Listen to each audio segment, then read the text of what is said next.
A little bit of a chat of some technique flaws that I find a lot of drummers can get themselves into. So we're using match grip, both hands look the same, and I find a significant number of students will come to me and they're putting too much pressure between their index finger and their thumb when gripping the stick, all right? The result of this is that when you're throwing the stick down, the stick dies, all right? There's too much pressure in this fulcrum to allow the stick to breathe and come back up again on its own. So what we end up getting is the stick gets buried into the head and you get these unwanted buzz notes. Also, on an actual drum, we're deadening the sound and we're not allowing it to breathe properly. These sorts of plays are the ones where you'll find will get blisters frequently between their thumb and their index finger. So, the equivalent would be if we were to take a basketball and when we go to bounce the ball, that instead of letting it go down and come back up again on its own, we bury the ball down into the ground and we don't allow it to come up freely.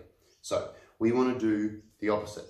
Instead of the pressure going between your index finger and your thumb, the pressure of the stick is going to go between your thumb and the back two fingers.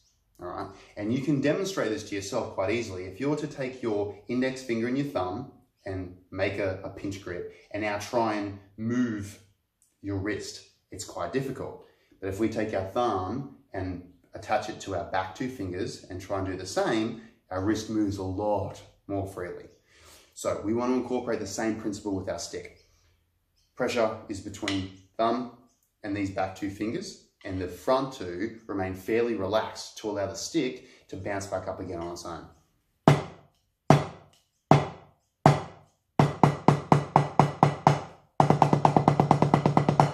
Much more comfortable and efficient than this.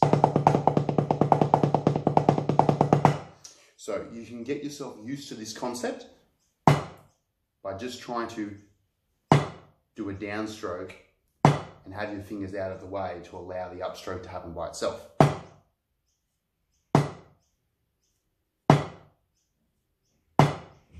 That's an over-exaggeration, but you start off by allowing the stick to breathe freely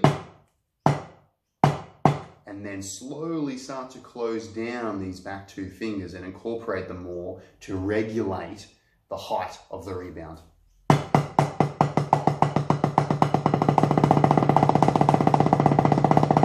And as you're getting faster, these fingers can close down and you're still allowing the stick to come up on its own, but you're kind of blocking how high it can rebound.